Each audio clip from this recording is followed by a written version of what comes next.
Hello viewer, I'm Zach, and since 2016 I've also held the moniker No More Updates on PlayStation.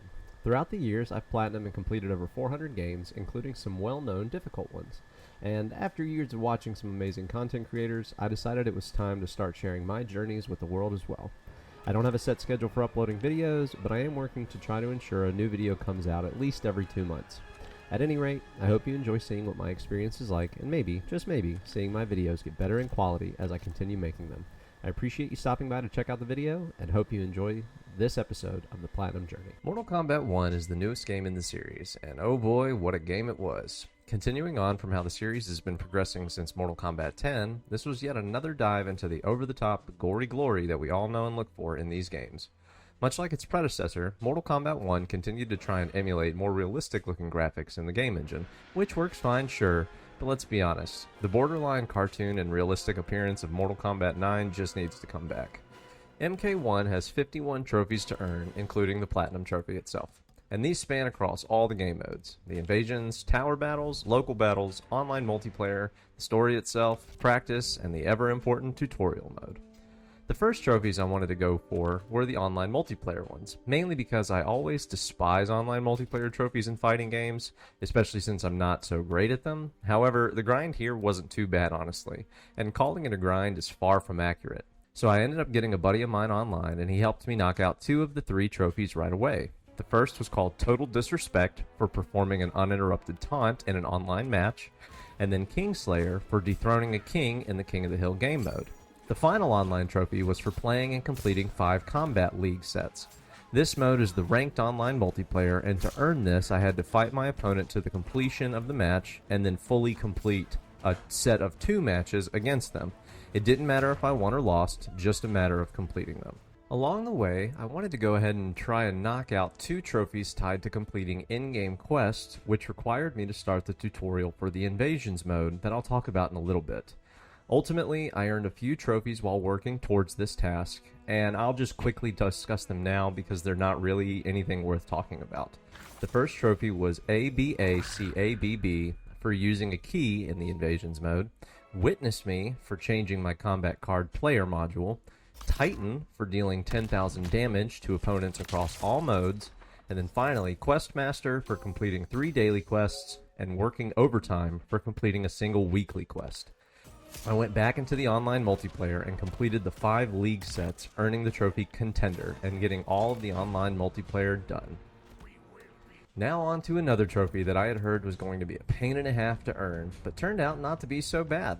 The trophy I'm referring to is called High Score, is that good? Which required me to earn a score of at least 5 million points in the Towers of Time. The Towers of Time are basically just the same classic arcade towers, but they allow you to use your characters from the Invasions mode that have a plethora of experience and boosted stats, as well as they often come with active modifiers such as fireballs raining down from the sky periodically, or a squirrel on a Roomba that shoots fireballs at you. Yeah, I'm not joking about that one. The reason I thought this trophy would be a bit harder was because of the way that you gain extra points or multipliers.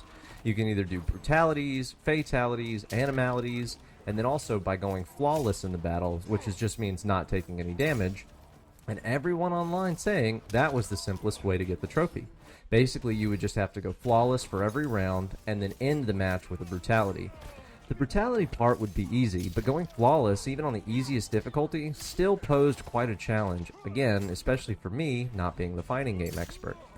But in the lowly comments section of the guide on PSN profiles, there was a comment that I noticed that I found that said an easier solution that doesn't require doing any of the flawless fights. Basically, all I needed to do was win every fight with an animality. And that's it. I didn't even need to pick one of the longer towers either, just a tower with at least 4 fights, and then at the very end every match with an animality. By doing this, the multiplier took the score way higher than it needed to be, and I ended the tower with over 15 million points, greatly surpassing the 5 million needed and earning the trophy. At this point, I wanted to knock out a few of the miscellaneous trophies that required using a variety of characters, mainly because I knew I only really wanted to play as a single character for the Invasions mode, which was Baraka. So I delved into the local matches against the CPU and completed the following trophies. Beaten and Broken, which was earned by spilling 5,000 pints of blood across all game modes. This would have undoubtedly been earned in any mode, but it just so happened to be earned here. Carnage, which I got by performing 10 different brutalities. However, technically the trophy is misleading. I didn't have to perform 10 actually different brutalities, I just needed to use 10 different characters. So even though I did the same uppercut brutality 10 times, it still counted because it was with different characters. Making friends is easy, which was earned after using my 10th cameo character. This wasn't hard, basically as soon as I finished my 10th match using a different cameo character, the trophy unlocked. Deadly Assassin, which was earned after completing 20 different fatalities. The bread and butter of all Mortal Kombat games are definitely the fatalities. And unlike the previous entry, which required you to perform 2 fatalities with every character, this time around it was as simple as just completing 20 different fatalities. This also included the cameo fatalities, which brings me to the next trophy. Annihilation. This trophy was earned for completing my 10th cameo fatality. Basically, NetherRealm took the easy way out, and rather than just add more characters to the roster, they created a tag-in system that allows you to call in a partner for a brief attack sequence. They're not a fully playable character you can switch to, although technically some primary fighters are able to be used as cameo fighters, which ultimately just makes it all more confusing and all in all pretty lame. But anyway, this trophy required performing special input which called in the cameo character and let them unleash a fatality of their own.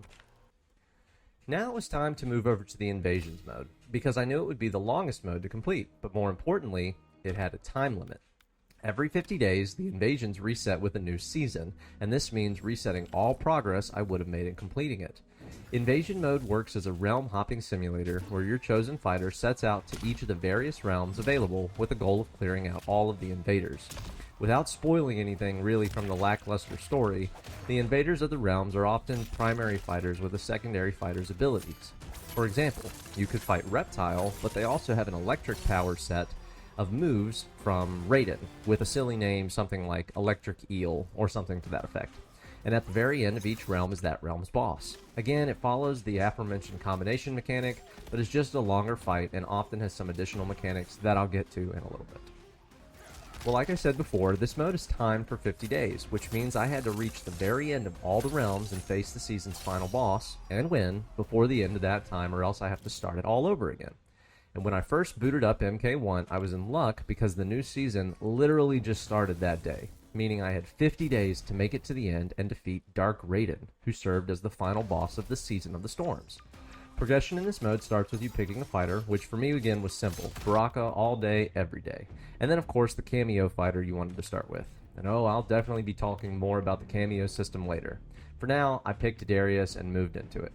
It didn't really matter who I chose for the cameo fighter, because I was going to have to level up 5 of them anyway, so I picked one and didn't think about it any more than that. Baraka was the easy choice for me, because I've just always loved the character and his design, and while I'm no fighting game expert, I do understand his movement and tech a little bit more than some of the other characters. So let me try to explain the Invasions mode in case you're unaware. Think of it kind of like a board game, where you travel from space to space, but in this one, every single space has something for you to do. You could have a single battle, you could have an endurance battle against 3 opponents, a test your might challenge, a survival encounter, etc. There are a few different things to do, but the most common will just be a single fight against a combination opponent like I mentioned earlier. From here, you gain experience and level up, which then you get stat points where you can put those into various stats. Given that I didn't have much concern for min-maxing the hell out of this game, I chose to focus primarily on the attack and strength stat, as well as health, and I'll talk more on the stats later. Doing this allowed me to build quite a powerhouse character, and I'll be honest, I pretty much used the exact same attack over and over, and over, and over in my fights, which was the uppercut. The uppercut was affected by the attack stat, so with mine being so high, I made quick work of most fights. Additionally, it can oftentimes do critical hit damage, which basically doubled it, and absolutely decimated the opponents very quickly. The other benefit of using the uppercut was that it was the easiest brutality to perform, and brutalities gave more experience for finishing the fight. So, since I needed to level up my own character and the cameo characters, getting as much EXP was all I cared about. So now, digging into the trophies, the first Invasion trophy I earned was called So I Just Kill Stuff for completing 5 unique encounters. What qualified as a unique encounter was basically just moving to a different space. As long as it was a new and separate space from the one I had completed previously, it supposedly worked. Ultimately, a lot of trophies in this game are incredibly buggy as far as when they will pop, because they'll have just some sort of delay to them. but all I did for this one was just to continue to complete encounter after encounter, and eventually the trophy unlocked while still in the tutorial mode of Invasions.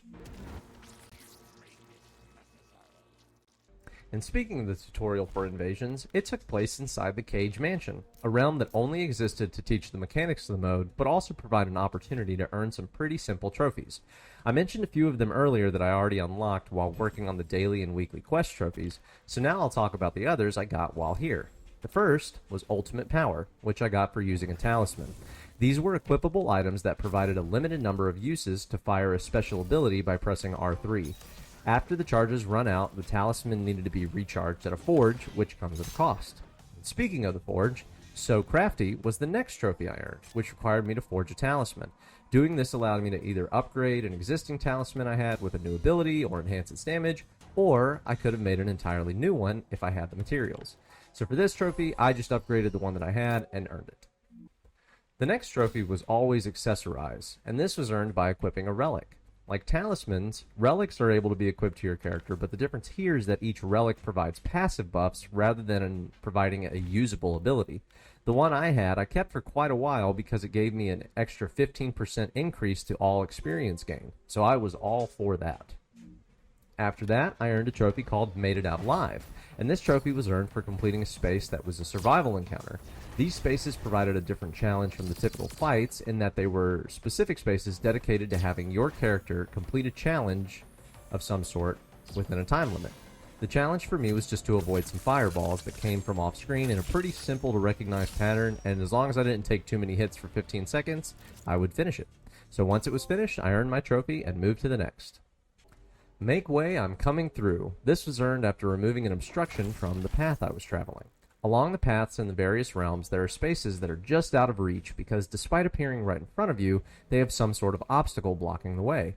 Removing the obstacle is done by completing some hidden task elsewhere in the realm. However, in the Cage Mansion tutorial, the obstruction was removed simply by 100% completing the entire realm itself, and so the trophy popped while I was still in the tutorial. Which brings me to my final trophy of the tutorial. It Has Begun, which was earned by completing the Cage Mansion and leaving through the portal into the first official realm of Invasions mode, the Living Forest. Going into the first realm, I still had 17 trophies left in the Invasions mode specifically, with a few additional ones that I would earn along the way that didn't require any mode in particular. The first of these 17 was a trophy called Found You, for unlocking a secret fight. Seemingly random, while playing through the Invasions mode, you'll unlock a challenge fight that occurs.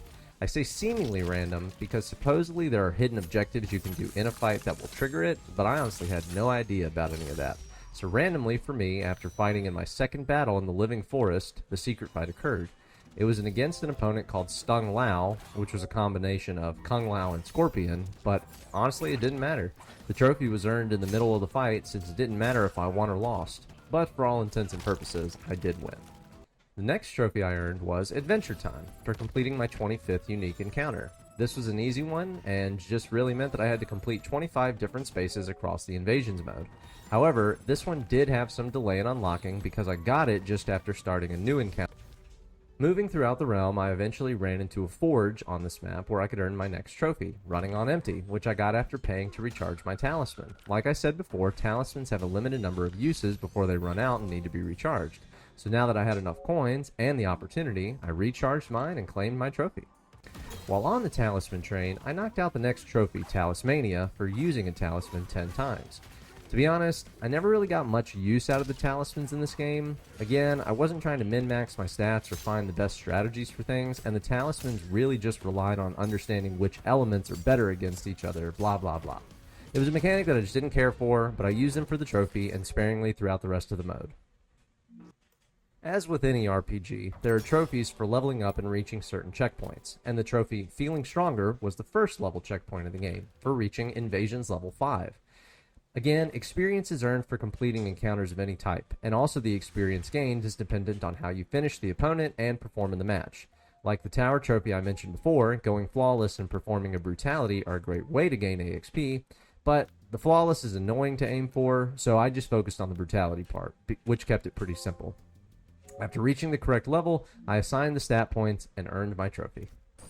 Another mechanic similar to the relics and talismans were consumable items. These were Well, one-time use items that provided things like temporary buffs for your next fight, additional strength, or even directly assigning additional stat points at no cost to your character's XP.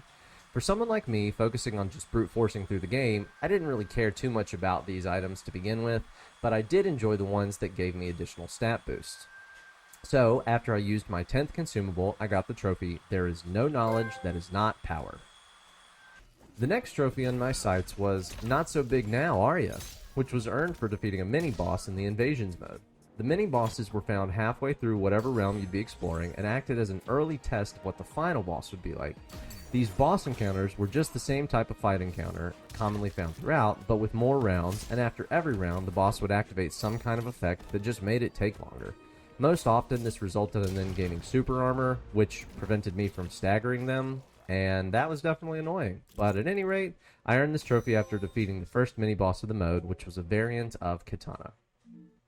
And it wasn't too long until my next trophy, and the next one earned, much like the one before, was also for defeating a boss, except this time it was for defeating the final boss of the Living Forest realm, and the trophy was Who da Boss.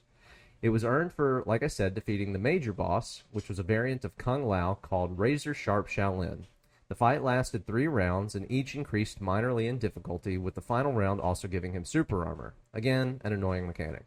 It wasn't anything I couldn't strike through, though, especially with a boosted attack stat, and I earned my trophy after he was defeated. With the boss defeated, I went back to the shop in the Living Forest realm to knock out one of the 2 shop-related trophies of this mode. Since I was in an Outworld-themed realm, I was able to unlock the trophy Where's Blanche for trading for an item in a shop in this realm. After leaving the shop, I was making my way back to the portal to head to the next realm when suddenly I was thrown into an ambush encounter. As the name suggests, it was random in appearance, and so I was very unprepared for it. However, I was thankful for this because surviving the ambush granted me my next trophy, Stop Hiding. What I found funny, though, was that surviving this didn't actually make any sense. In my encounter, I had 30 seconds to dodge fireballs and collect coins. However, I lost all my health with 10 seconds remaining, but it still counted as surviving, and I was awarded my trophy. I'm not complaining, I just thought it was silly. Finally, I made it through the portal and on to the next realm, the Tarkatan Colony, which was Baraka's home place. Now, the trophies weren't going to be flowing in as quickly as they had before, but I was able to knock out one relatively early in the zone. The trophy Collector, with a K of course, was earned by equipping 3 different relics. Honestly, a simple one to get. I had a few relics to change to, but some of them required specific characters to be equipped on. You gain a relic every time you would defeat a mini-boss or a final boss, but those relics are specific to that character. So I changed to Katana for her specific relic, and then lastly Kung Lao for his, which was my 3rd, and that's where I unlocked my trophy. Earlier I had mentioned that there were a few trophies that I earned along the way that were not specific to any mode in particular while working on the Invasions mode. And now I'm going to talk about those. While working through Invasions mode, I had a goal of collecting as many coins and seasonal credits as I possibly could. Why, you might ask? Well, the first trophy that I earned was called Give a Coin, which is a solid Witcher reference. And this trophy required me to spend 10,000 coins at the shrine. The shrine was a place where you could donate coins to it, and you would be given an item or a color palette or even possibly a fatality with pure RNG. It didn't matter what I received, the trophy only required me to spend 10,000 coins at the shrine, and so once I had done that, I earned my trophy. And the second was called Big Spender, which was for spending 10,000 seasonal credits in the seasonal shop. This shop rotated its inventory, much like how the invasion seasons rotate as well. But it didn't matter whether the season was changing or anything like that. As long as I just spent 10,000 of these credits in the shop, regardless, I would get my trophy. So that's what I did, and I earned my trophy. Heading back into the Invasions mode, Unstoppable was the next trophy earned, and this simply required me to reach Invasions level 10. Thankfully, after reaching enough coins and credits, I was pretty close to getting this one, and still earned it before finishing off the Tarkatan Colony realm. There was a good chunk of time before I earned my next trophy, but the trophy Buddy system finally unlocked after I completed the Tarkatan Colony realm and was just in the beginning of the Sundo Festival realm. This trophy was for reaching Mastery level 15 with my first cameo character. And like I said before, I chose Darius for no other reason than to just pick someone, and was thankful to get this trophy completed. After reaching his max rank, I was 1/5 of the way toward getting 5 leveled up for a different trophy. I chose Motaro this time, and honestly, he was a very boring cameo fighter. It was another good while before I earned my next trophy. I was already in the next realm, Rampart, when I was finally able to get into an Earth realm area and able to unlock the final shop-related trophy, Take and Deny, which, again, was for trading for an item in an Earth realm shop. Here, I was also able to get the trophy Test Your Might to unlock, which was for completing 5 unique Test Your Might encounters. However, yet again, this trophy was bugged as far as when it would unlock, because I knew I had completed way more than 5 Test Your Might encounters along the way here. However, there were multiple reports online of this happening, and everybody said that it would unlock eventually while playing. You just had to continue doing it. So that's what I did, and I got my trophy. So one of the things I mentioned before was that as I continued playing through the Invasions mode, I would gain experience, and this helped for multiple reasons. One of which was just the sheer fact that I needed my character to get stronger so that I could make it through the Invasions mode and defeat the final boss at the end. The other reason was for the trophies that I would gain. And by far and away, the best experience I would earn was from the boss fights or the tower encounters in the Invasions mode. And I've kind of glossed over the boss fights that I fought back in the Tarkatan Colony all the way up through Rampart. So let's touch on those. Back in the Tarkatan Colony, the mid-boss I fought was a Reiko variant simply called General. He wasn't really anything too much crazy to worry about, and so I moved on from him pretty easily. But the major, or the final boss of that realm, was a variant of Natara called Bleeding Natara. And she gave me a lot of grief, mostly because her character is a vampire, and her special attribute is that she has healing abilities.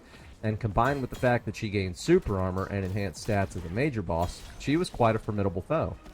It took a few attempts, but I finally took her down, and that allowed me to move into the Sundo Festival realm. While in the festival, the mid-boss I encountered was actually a Baraka variant called the Tarkatan Leader.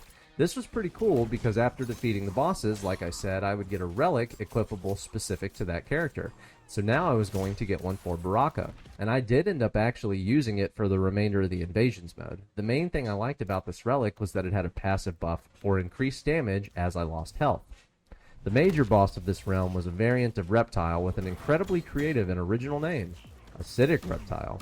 This boss was a pretty simple fight, especially after suffering through the Bleeding Natara encounter from before.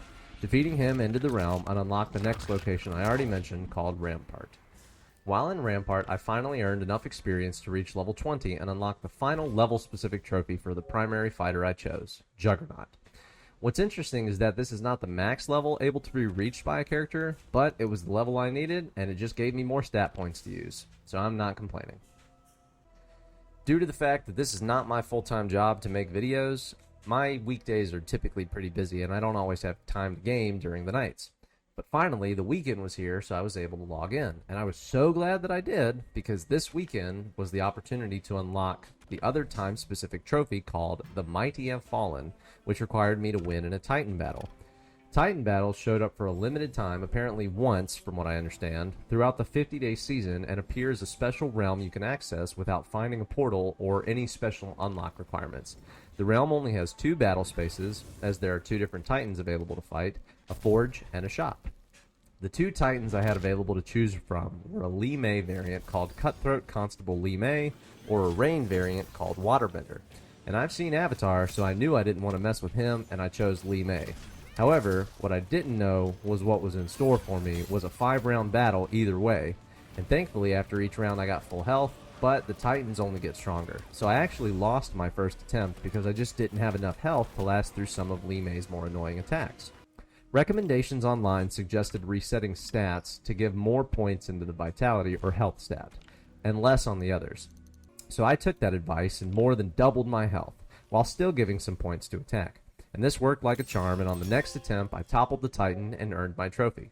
Funny enough, I logged in the next day before the Titan battles disappeared, and actually took down Rain as well, just for the hell of it.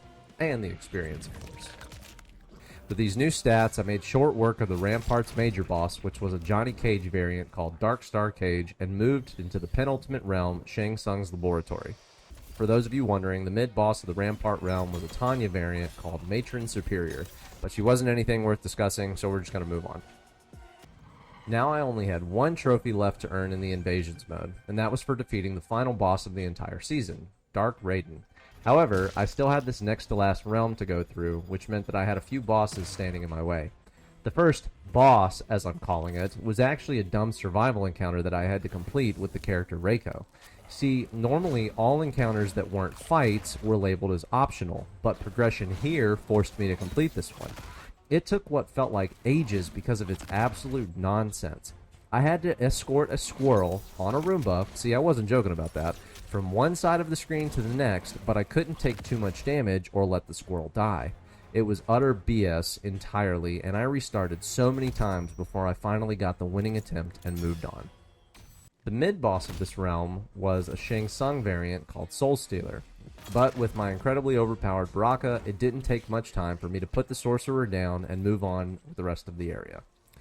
I kept powering through encounter after encounter, just rushing to try and reach the final boss of this realm so I could make it to Raiden. I reached the end and was now up against a corrupted version of Liu Kang called Peace Destroyer. This was actually silly as an encounter, in my opinion at least, because all throughout the Invasions mode, Liu Kang had been providing tips that would help guide me through the mode.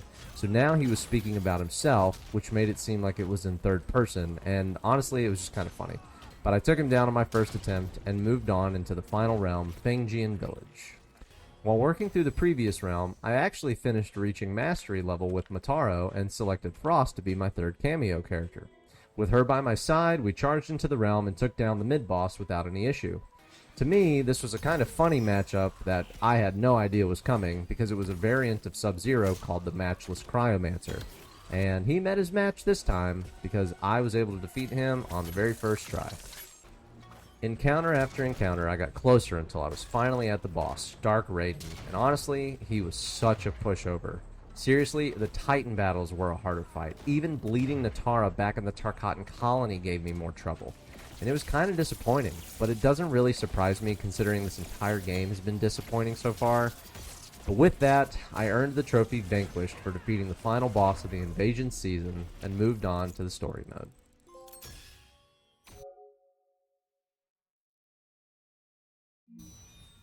Alright, look, I'm gonna level with you. I don't tend to play games for the story, with exception to a few games that I've really truly enjoyed, and this was absolutely not one of them. I skipped every cutscene in this mode as fast as I possibly could.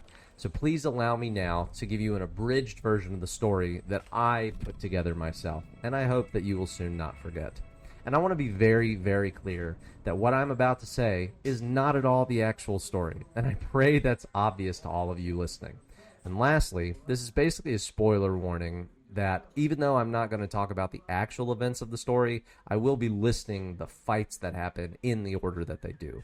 So if that at all matters to you, go to the timestamp listed on the screen if you don't want to hear about any of this. And just know that I unlocked all 3 story-related trophies along the way. We open on Shang Tsung wanting to sell drugs to people, and a bald man gets really mad at him and knocks him on the ground. And it was at this point that I realized I could skip the opening cutscene, so now we're going to move into the fun stuff. Chapter 1, Kung Lao. First playable character of the game, and all of his fights take place in a bar because he got really drunk and everybody kept making fun of his hair. Kung Lao started by fighting his best friend Raiden, then a ninja named Smoke, then Scorpion, and finally Sub-Zero. All because they had the gall to just keep throwing insults at him about his hairdo, which is clearly why he wears a hat nowadays. Chapter 2, Johnny Cage. He starts by fighting fake monsters in a dollar store Indiana Jones costume, a Natara ripoff that's about as ugly as the actual character model, and a Havoc ripoff that would have been a really cool skin to unlock. After closing the set for the day, he heads home and is ambushed by some trespassers trying to go skinny dipping in his pool. The first is Not Blind Kenshi, who was fiddling around with a sword that was on Johnny's wall, and then Sub-Zero, who was making ice sculptures in the pool. Chapter 3, Raiden.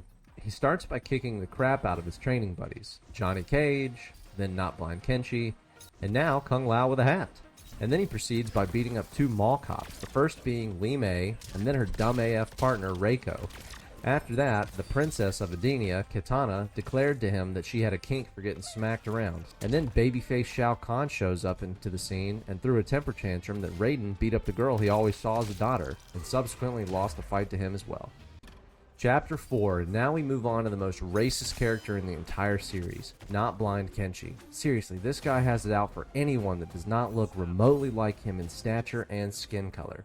He starts by fighting Baraka, obviously because of the fact that he's got a disease and the race that he is. And then he proceeds to beat up Rain for not being the same lineage as he is. After that, he kicks in the teeth of Tanya, obviously hitting on the race and gender card. And finally, he attacks Melina because she's a woman and has that Tarkata disease. It's no wonder he gets blinded later. Man needed to get humbled. Chapter 5, and the true hero of the story, Baraka. And this is also definitely where it becomes obvious the devs cared so little about actual content for their game because they just changed around some assets with the same skeleton on their characters. The first fight with Baraka is against a Baraka clone, literally called Tarkatan Clone, and then the second fight is against... care to guess? Another Tarkatan clone, but this time it's got a much larger back and is called Super Tarkatan. After that, Reptile shows up and is pissed that his best friends were just massacred by Baraka, but he loses a fight to him as well. And finally, there's a fight against Ashra, who, for all those Freerin fans out there, is basically just Freerin with a sword. She hates demons and labels my guy Baraka all the same as the rest. Poor taste, Ashra, so she had to go. Chapter 6 is sadly where we play as Ashra, though, and she proceeds by fighting a true abomination of this game, Natara, played awfully by Megan Fox. They finish their cat fight when Havoc decides to show up, mad because his crush just got wrecked by Ashra. After he gets defeated, borderline blackface Quan Chi shows up and demands that Ashra give him a lap dance. Of course she refuses and proceeds to put him down. The final fight in her section is against the soul amalgamation that is Ermac, who really just wants some peace and quiet from all the voices in his head screaming constantly, so Ashra helps him finally get some rest. Chapter 7, our favorite lizard person, Reptile, slithers into the story as the next character, and he just wants to catch a break. He just lost his two best friends to Baraka, so he's desperately trying to find new ones. Li Mei shows up and refuses to be his friend, so he goes full lizard and eats her. Pause. Then Katana calls him ugly, and she faces the same fate as Li Mei. After that, Tanya shows up and goes down the same way as Katana and Li Mei. Pause. And finally, General Shao was his last hope at making a friend, but refused to be his friend because he didn't have any horn. Chapter 8. Now it's time to play as one of the most recognizable characters in Mortal Kombat, Sub-Zero. In this story, he develops a hatred for white people after he was rejected by Natara, whom he proceeded to beat up as his first fight. Then the incredibly pale-skinned Ermac shows up, and he takes him out as well. Next, Quan Chi shows up, and thankfully someone told him that he was edging really close to racism because now he was ghostly white. However, that was his downfall against Sub-Zero, who proceeded to beat him senseless. Finally, Shang Tsung shows up and gets destroyed as the final fight with Sub-Zero. Chapter 9 started while playing as the other probably most recognizable character in Mortal Kombat, Scorpion. And right at the start, this is where I was able to unlock my first trophy that was story mode related called A New Timeline for completing 50% of the story, and I was so glad to nearly be done with it. Scorpion starts by fighting General Shao after he refused to let him marry Katana. This obviously made Scorpion mad, so he takes his anger out on anyone that just wanted to try to console him. Rain tried first to make him laugh by splashing water on him, and that didn't work. Then Havoc showed up and really pissed him off, so he burned his face and really set him down the demon path. Then his comrade and canon brother Sub-Zero tried to tickle him, but it didn't work either, and this made Scorpion so mad that he left the family. Chapter 10. Li Mei, the former mall cop. She was really jealous of Katana and Melina, so she wanted to kill them both and become the next empress in training of the land. She starts by taking out her former cop partner Reiko, and then proceeds to take out the current bodyguard of the princesses, Tanya, before finally facing them herself.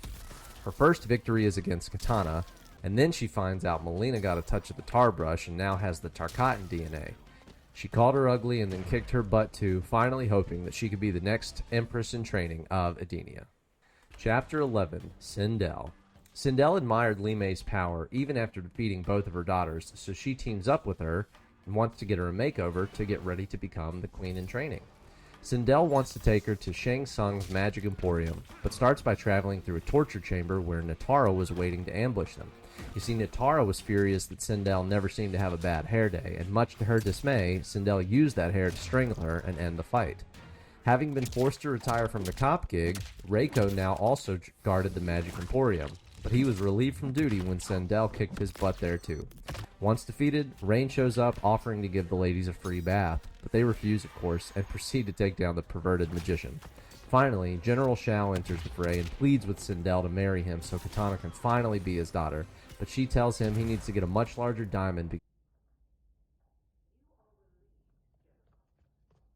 Chapter 12, Melina. Melina recovered after Li Mei's beatdown and now just wants a hug from her mother. So she sets off and is stopped by Ermac, who really just was trying to say hello, but Melina took it as a threat and started feeding on his pasty flesh. Shang Tsung tries to interfere and let Melina know that her mother is at the magic shop, but she's already enraged from the Tarkatan virus and proceeds to feast on him as well. At this point, Dark Raiden appears out of nowhere with an evil version of her mother, Sindel, and he tells her that they're happily married and they don't want anything to do with her. She doesn't care and is just happy to see her mother. Melina proceeds to take down Dark Raiden and now is left to talk to her mother. Sindel called her a poo-poo-pee-pee baby just to try to scare her away. Unfortunately for her, though, Melina was so enthralled with getting a hug, she couldn't hear anything, so she proceeds to go in for a hug, but her strength just got the better of her, and she ended up beating up this evil version of her mom. Chapter 13, Shang Tsung. Smooth-faced Shang Tsung is now up to bat and starts by fighting Kenshi, who has finally been blinded because of his obvious racism earlier in life. Hopefully he learns his lesson. And Rain shows up to cry to his boss for letting someone into the Emporium, but Shang Tsung is pissed and beats him up and tells him to get lost. Then, a more evil Scorpion shows up and makes a bet with Shang Tsung that if Shang Tsung wins a fight with him, Scorpion would be his servant for eternity, but if he loses, then Shang has to buy him some Robux. After losing, Scorpion enters servitude, and then future General Shao, aptly named Shao Kahn, appears, demanding Shang Tsung play Fortnite with him. The fight goes south for Kahn, and Shang Tsung finally makes his way back to his workshop. Chapter 14, Liu Kang. Now a timekeeper in the lore, Liu Kang serves as the penultimate character in this story, and all of his fights are against different timeline versions of various characters. He starts by fighting a version of Baraka that's obviously just trying to cosplay as a bull, and then he goes up against an evil version of Li Mei that finally saw her dream fulfilled of becoming the Empress of Edenia. Next, the game goes full Spider-Man meme and Liu Kang fights himself, but with less clothes on, which obviously means this guy's more evil. And finally, he fights a version of Katana that comes from the year 2020 and still wears a mask to this day. Okay, so I'm not going to bother explaining each fight in a silly way like I did for the final chapter. Why? Because it has some variance to it, and this script is already long enough. Just know that if you play Chapter 15 of this game, you're going to fight different fights. So basically, Chapter 15 allows you to pick whichever character you want from the roster and then proceed to fight 9 different battles against various opponents before making it to the final battle of the chapter. The final battle is against Shang Tsung, who's angry at you for knocking over his Lego tower. I'll still keep it a little silly. Of course you didn't mean to, but he shouldn't have built it in your path, you know? So I chose Baraka, duh, and proceeded to go through all the fights, made it to Shang Tsung, and kicked his butt to complete the story and earn the trophy. What just happened? The next trophy I earned was called Who Was That?, which was for completing Chapter 15 for a second time. This time I used Kenshi, because despite his racism, I actually really enjoyed playing as the character. I thought he had some pretty fun combos, even if I did pretty much only use the same attack the entire time. After that, I went for the trophy Thank You for Being a Fan, which was for watching the entirety of the credits, which was such a dumb trophy to earn. Absolute waste of my time. These dumb mother...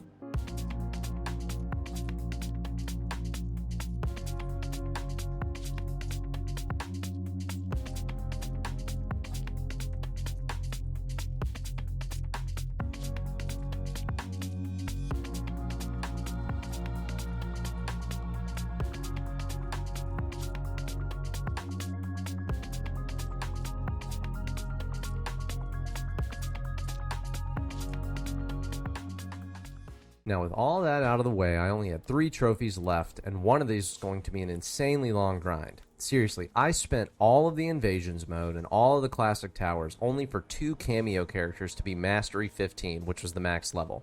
And Frost was barely past level 10. But I found out something pretty interesting. Once I reached level 35 with Baraka, I could actually use real money to buy some Dragon Crystals, a premium currency in the game, and just pay to have the 3 cameo characters that I still needed leveled up. Like I would actually do that? Yeah, seriously, this was the easiest decision of my life. Look, my time is my most valuable commodity nowadays, and while I could have grinded tower battles or waited until double XP weekend rolled around, it was $5.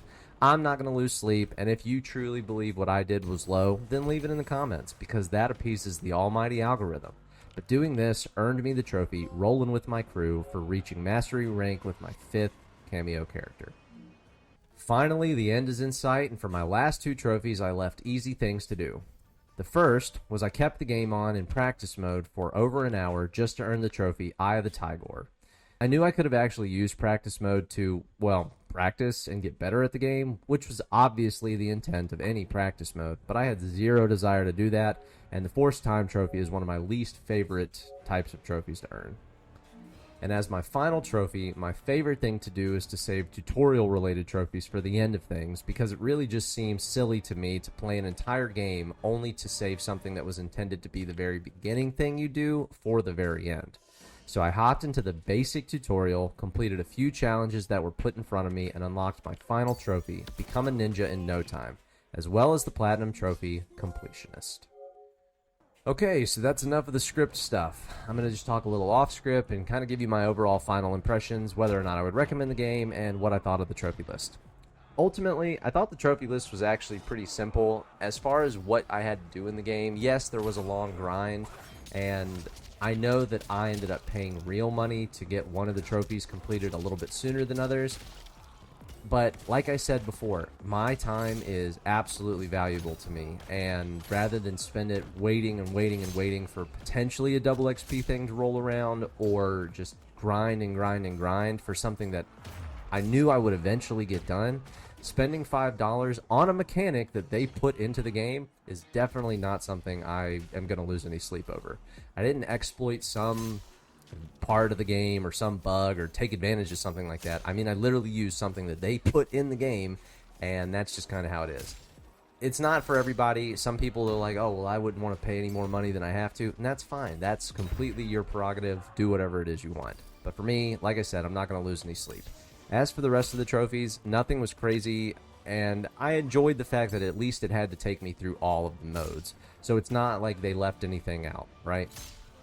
The story was kind of boring. I mean, I know obviously I told a very silly perspective of everything that happened in the story, but I have watched a story playthrough of it before, and it really isn't anything worth writing home about. I mean, I know that they spent a lot of time on it, but like, come on, guys, it's Mortal Kombat. Like, why do people really play this for the story? Everybody loves the fatalities. Everybody loves all the goriness of the game, and that's kind of what we really get into. So that's what I was pretty much here for. So I hope you enjoyed my telling of the story, if you even listened to it. But if you didn't, that's quite all right. I appreciate your time, and thanks for watching anyway. To end this off, would I recommend the game? Sure, especially since it's about to become the free game for PlayStation Plus, I believe in the month of August.